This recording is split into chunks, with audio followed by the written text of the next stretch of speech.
Good morning. This is Chris Purdy with TCEC, Vice President of Member Services, or Member Solutions as we call it. I am headed to Oklahoma City in our Chevrolet Bolt we have fondly named EVolet. It is an all-electric vehicle.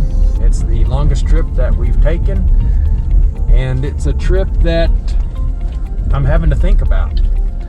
Looking on the map, I'm using an app called PlugShare, and the nearest supercharger, which is what I'm going after, is about 170 miles away in Eric, Oklahoma. It's down on I-40. I will end up cutting through Texas Panhandle, going through Sweetwater, and then on down to I-40, and that's about what the car shows it has in it as far as the minimum amount. You headed to Lubbock later this week from Oklahoma City. I'm going to go to Amarillo and charge at a supercharger at a Chevrolet dealership, and then I'll drop on down to Lubbock. I'll have plenty of energy to get to Lubbock.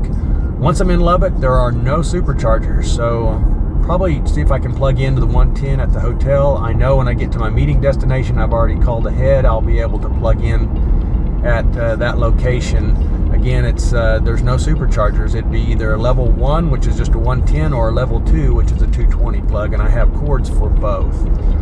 So I will be checking in as I get on down the road toward Eric, Oklahoma, my first destination, at a Love's Travel Center. The supercharger will be there, and then on to Oklahoma City to the location where I will have meetings a couple days, Monday and Tuesday, and then I'll be heading to Lubbock, Texas, and I'll just be giving updates as we go.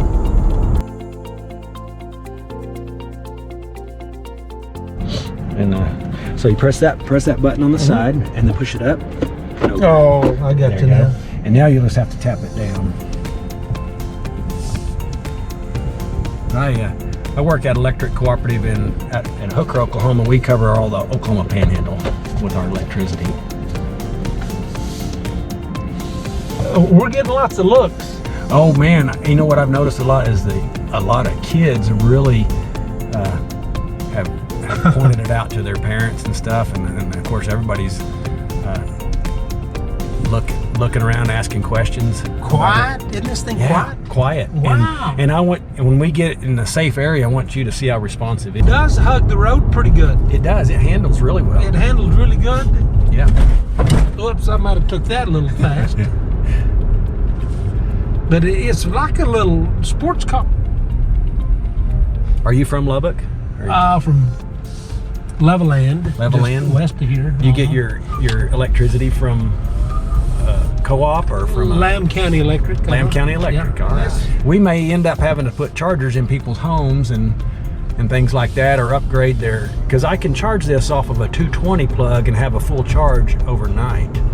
And I've got two different plugs. I got one that'll plug into a 110. Well, that ends up taking a few days, like 3 days to get going, and then to give me anything good. And then if I had the level 2 charger at my home, just like a dryer plug in, then I can have it charged up in 9 hours.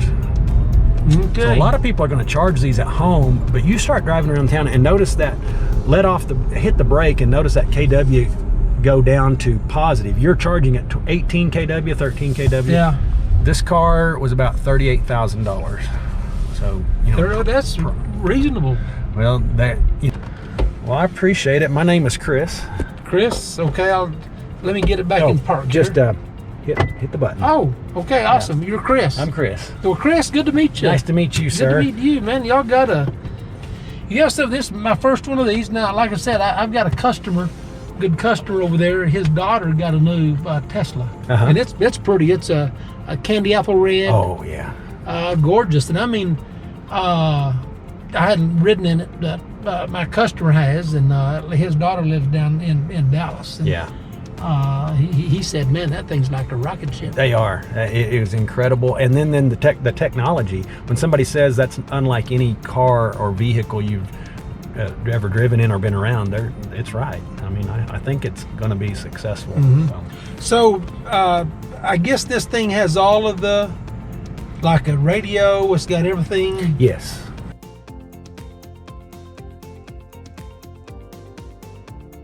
Hello, this is Chris again. Got the trip finished. I said I would summarize this thing. I say that if you're going to drive a car that has about a 200 mile to 230 mile range, you have to be a good planner, and you have to be willing to sit and charge that vehicle for as much as an hour. Driving it in town, in a city, or just on a commute back and forth, plugging in it at home at night, it's great. But if you're going to take off across the country, you better be a good planner and be willing to know that you're going to sit around and have a battery charge for at least an hour to get to your next destination. It's been a good experience, and that's why we bought the car, so we could educate our members on how they work.